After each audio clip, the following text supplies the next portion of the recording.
नमस्कार, मैं इंजीनियर दीपक कुमार। आप देख रहे हैं PNP public and power news. दोस्तों, हमारे यूट्यूब चैनल पे स्वागत है। अभी बिहार बांका लोकसभा क्षेत्र में हम भ्रमण कर रहे हैं और जिस तरह से पूरे देश में राजनीतिक सरगर्मी है और उसी तरह बांका जिला में राजनीतिक सरगर्मी है। और अभी हम बांका जिला टाउन में है और बांका जिला के एक होटल है और यहाँ पे बात करते हैं कि क्या यहाँ के जो जनता है, खासकर शहरी क्षेत्र के जो जनता है, क्या विचार है इस बार, क्या बदलाव के तरफ है कि पुनः एनडीए गठबंधन के साथ जाने के लिए तैयार है यहाँ की जनता या बदलाव करेंगे। इसी पे बात करते हैं। हमारे साथ हैं एक बाबा और बाबा से बात करते हैं। बाबा, अपना परिचय दीजिए। मेरा नाम अबुल हाशिम, मैं सामाजिक कार्यकर्ता हूँ। मेरा मकान बांका प्रॉपर में है। मैं समाजवादी सिद्धांत को मानने वाला लोग हूँ।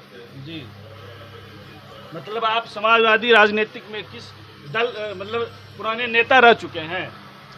मैं अपने विद्यार्थी जीवन में जी 1962 में जब कॉलेज में दाखिला लिया, उस वक्त से मैं सोशलिस्ट पार्टी में युवजन सभा में काम करता रहा। जब मेरी उम्र 18 बरस पूरी तो मैं सोशलिस्ट पार्टी का एक सक्रिय कार्यकर्ता हूँ और आज तक समाजवादी सिद्धांत को मानता हुआ चला आ रहा हूँ। तो बड़ी बात है, बांका की धरती पे एक ऐसे बाबा हैं जो सामाजिक, राजनीतिक और सोशलिस्ट क्षेत्र में जो है इनका एक अलग पकड़ है, एक्सपीरियंस है। इसीलिए मैं इनसे थोड़ा और सवाल करूंगा कि क्या आपकी राजनीतिक अनुभव जो है, आपका करीब 40-50 साल से इस राजनीतिक अनुभव से क्या लगता है कि बांका की जनता जो मोदी गारंटी का जो ये वायदे हैं, क्या इस बांका की जनता इस बार वोट डालेंगे या बदलाव का रूपरेखा देखने का काम करेंगे? बाबा, नरेंद्र मोदी जी को 200 सीट पूरने वाला नहीं है। ये पब्लिक को, पूरे देश के लोग को गुमराह कर रहे हैं कि 400 के पार, 200 के पार भी होना उनके लिए भी बहुत कठिन समस्या है। वो सिर्फ और सिर्फ कोई भी पब्लिक का ऐसा काम उन्होंने नहीं किया जो देश की तरक्की हो, देश के लिए भलाई हो। तमाम पुराने कामों को जो चलता आ रहा था, वो संजोग है कि ये 10 बरस में वो काम पूरा हुआ तो ये कह रहे हैं कि मैंने किया। 14 से पहले जो सरकार ने, भारत सरकार पर जो कर्ज था और आज जो कर्ज बढ़ा है 54,000 करोड़, जो इनके ज़माने में इन्होंने विदेशों से कर्ज लिया, देश की जनता का एक बड़ा भारी बोझ में डाला है। इस पर कभी चर्चा नहीं करते। बेरोजगारी पर कभी चर्चा नहीं करते। मैं इसमें कोड कर दूं कि बाबा ने बहुत अच्छी बात की कि 14 से पहले जो भारत देश में जो कर्ज था वो करीब 54 लाख करोड़, लेकिन बाबा का थोड़ा सा इसमें हम कोड कर दें कि 2.25 लाख करोड़ से ज़्यादा कर्ज भारत सरकार ने ले लिया इस 10 साल के दरमियान में। ये बहुत बड़ी बात है, बहुत बड़ी बात आपने बाबा बोला। इस पर कभी भी प्रधानमंत्री जी नहीं बोलते हैं, न उनके दल के लोग कभी बोलते हैं। लोगों को गुमराह करने के लिए सिर्फ हिंदू, मुसलमान, कब्रिस्तान और पाकिस्तान कि किसी तरह से सेंटिमेंट उभरता रहे और हमको वोट मिलता रहे। जहाँ तक सवाल है, इनकी एक बहुत बेतुकी बात ये करते हैं कि मोदी की गारंटी। मोदी कौन होता है? प्रधानमंत्री की गारंटी को मैं मानता हूँ, लेकिन मोदी तो बहुत तरह के मोदी हैं। मोदी की गारंटी बाबा, ये हम तो बीच में करेंगे क्योंकि बहुत, देखिए, यही है राजनीतिक और सामाजिक अनुभव जब होता है तो आप एक बातों को पकड़ते। इन्होंने बोला कि मोदी कौन होते हैं गारंटी। अगर भारत के प्रधानमंत्री शब्द को लाया जाएगा, हाँ भारत के प्रधानमंत्री की गारंटी, तो ये अनुभव है, ये इस अनुभव से बात को रख रहे हैं। बाबा, मोदी, आपने बोले कि मोदी जी, लेकिन मोदी जी का सीधा आरोप है कि कांग्रेस के शासनकाल में विदेश में कोई ऐसा नहीं रहा कि जो देश का नाम हो, लेकिन जब से भारत के नरेंद्र मोदी जी प्रधानमंत्री बने हैं और तो विदेशों में नाम भारत का रोशन हुआ है। उनका सीधा ये कहना है। आपको ऐसा लग रहा है? आपकी राजनीतिक अनुभव है 50 साल का। दुनिया में जब पंचशील बना था तो पंडित जवाहरलाल नेहरू ने ही उस पंचशील को लाया और सारी दुनिया ने उसको माना। ये मोदी जी सिर्फ और सिर्फ अपनी बात करना चाहते हैं। मैं ही सब कुछ हूँ, भारत में मेरे सिवा कुछ नहीं है, ये साबित करने का प्रयास कर रहे हैं। और उनके दल के तमाम लोग उनकी इस वाणी को हाँ में हाँ मिलाते हैं, कभी संगठन की बात भी नहीं करते हैं। इनके अध्यक्ष मोदी की गारंटी भी बोलते हैं। संगठन से बड़ा प्रधानमंत्री नहीं होता है, लेकिन इनके राज्य में प्रधानमंत्री बड़ा होता है। भाजपा का संगठन बड़ा नहीं है, ये भाजपा व्यक्ति विशेष हो गया है। ये संगठन से बड़ा अपने को समझते हैं कि हम हैं तो भाजपा का संगठन है, और भाजपा का कभी ये नाम नहीं लेते हैं। वंशवाद का जहाँ तक सवाल है, अभी अभी ये जमुई में आए, वंशवाद का नमूना, कभी वंशवाद के बारे में एक लफ्ज उन्होंने नहीं बोला। मतलब आप सीधा अटैक कर रहे हैं चिराग पासवान को। रामविलास जी और उनका परिवार से बड़ा कोई भी ऐसा नहीं है।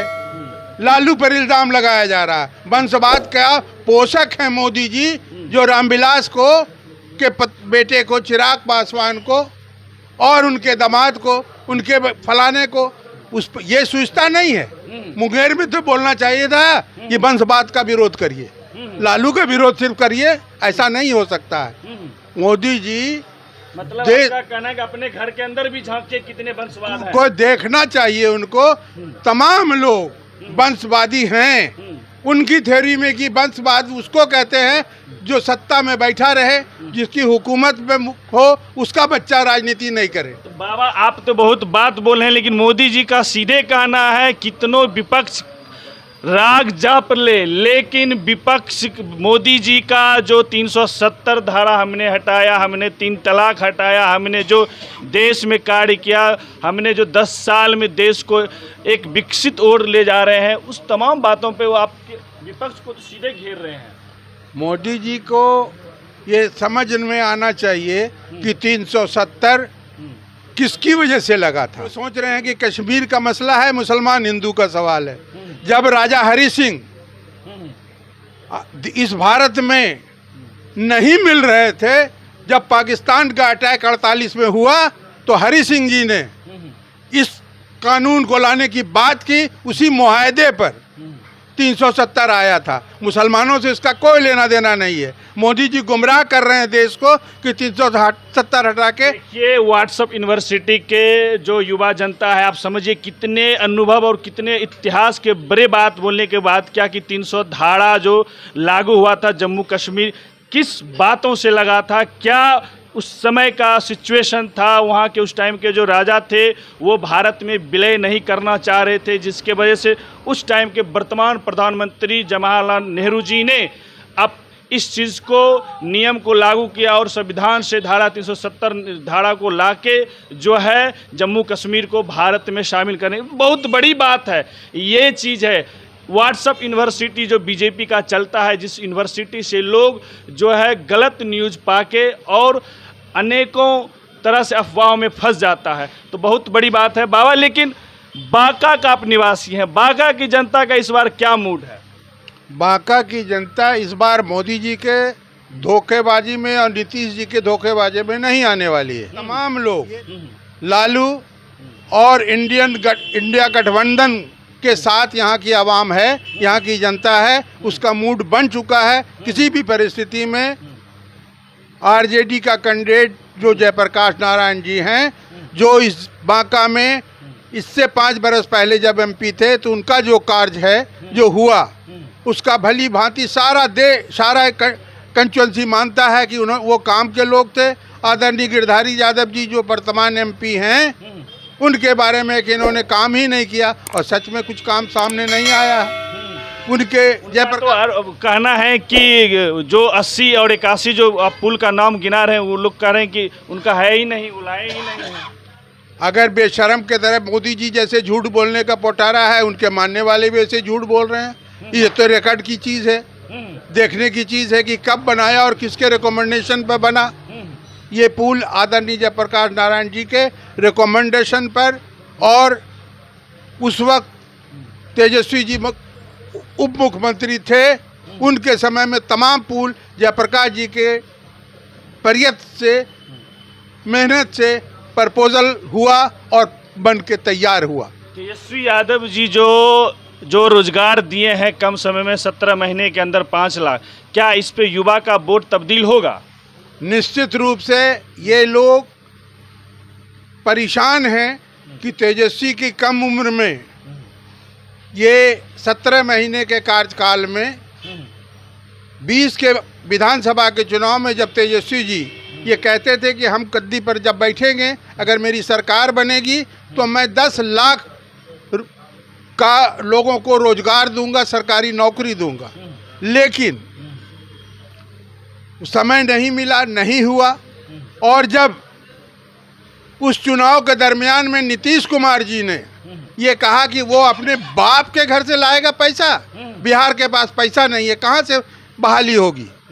और वही समय जब बदला, ये 17 महीने उप मुख्यमंत्री पुनः इसी नीतीश कुमार के साथ रहे, उन्होंने दिखा दिया कि कैसे नौकरी होती है और किसके बाप के घर से पैसा आता है। इसी बिहार का पैसा था। नीतीश जी गुमराह देश को, बिहार को कर रहे थे कि पैसा नहीं है। बहुत बहुत धन्यवाद। बाबा ने इतना मस्त बात रखने का काम किया जनता के बीच। आइए हम एक चाचा हैं, बात करते हैं। क्या लगता है चाचा, क्या लगता है इस बार बांका की जनता जो है किस मूड में है? बांका की जनता परिवर्तन के मूड में है। क्यों? उन तो बोल रहे हैं कि दाढ़ी जी की, मोदी जी के 10 साल में जो विकास हुआ है वो 65-70 साल में नहीं हुआ था देश में। दाढ़ी जी 5 साल के सांसद रहते हुए सिर्फ ठेकेदारी में व्यस्त रहे। बांका के जन समस्याओं को बड़ी आरोप लगा रहे हैं चाचा जी को, ठेकेदारी में व्यस्त रहे, लेकिन बांका की जनता के जो समस्या था उसमें उनका कहीं दूर दूर नजर नहीं रहा। यही कहना है ना आपका? हाँ हाँ, बांका की जन समस्याओं के ऊपर उन्होंने ध्यान नहीं दिया। अच्छा।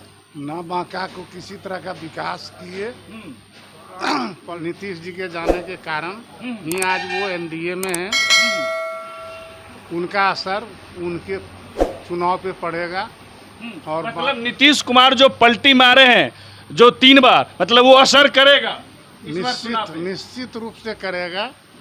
कितना, मतलब देखिए हर बात जो है ना मायने रखता है। जो नीतीश कुमार ने 3 बार पलटी मारा और जिस तरह से हताशे में कार्यकर्ता और जनता ने जिस तरह से हर समस्या से झेला, तो कहना है कि इस बार जो है बांका की जनता परिवर्तन के मूड में है। चाचा नाम बताइए आप अपना। महेश्वर प्रसाद साहब, मैं एक व्यवसायी हूँ जी। और बांका की जनता रिकॉर्ड मतों से जयप्रकाश नारायण यादव जी को साज यार किधर है इस बार? जयप्रकाश यादव जी की तरफ है। हाँ, पूरा जन समर्थन उनके साथ है। हाँ। रिकॉर्ड मतों से श्री जयप्रकाश नारायण यादव जी जीतेंगे। मतलब 19 की गलती 24 में नहीं दोहराया जाएगा। 19 में 2019 में जो आप लोग ने 2,04,000 वोट से जयप्रकाश यादव जी हार गए थे, क्या वो 24 में सुधार होगा? निश्चित रूप से होगा। बांका की जनता इस बार परिवर्तन के मूड में है कि मोदी जी का जो गारंटी है, लहर है, जो कह रहे हैं कि ये पूरा देश में एक लहर है, एक अलग रूपरेखा है, उसमें तब्दील हो जाएगा क्या? ऐसा कुछ है? मोदी जी इस बार 200-250 से ज्यादा सीट पे जाने वाले नहीं जाने वाले हैं। मतलब इस बार चाचा जी का कहना है कि केंद्र में बहुत मुश्किल है मोदी जी को अपना सरकार बनाना। 200 से 250 नहीं पार कर, क्योंकि जो अगर सरकार बनाना है तो आपको 272 बहुमत पार करना पड़ेगा। और तमाम विपक्ष एकत्रित हो गया है इस बार और देश की जनता भी गोलमंद है। क्या बांका से शंखनाद होगा और क्या बांका इस बार रिकॉर्ड मत से जयप्रकाश यादव जी को जिताने का काम करेंगे? क्योंकि 14 में जीते थे, मोदी जी के उस लहर में जीत हासिल किए थे जयप्रकाश यादव जी, किसी कारणवश 19 में हार गए थे। लेकिन 24 में जनता इस बार सीधा कहना है कि जो वर्तमान सांसद है वो ठेकेदारी में रहे, घूमने में रहे, लेकिन बांका की जनता के साथ न समय दिया, ना उनके समस्या को सुनने का काम किया। तो तमाम बातों से आप कितना समर्थन करते हैं, कितने प्रतिक्रिया आप अपने कमेंट बॉक्स में दीजिए। अगर यूट्यूब चैनल पर आप देख रहे हैं तो सब्सक्राइब करिए। धन्यवाद दोस्तों।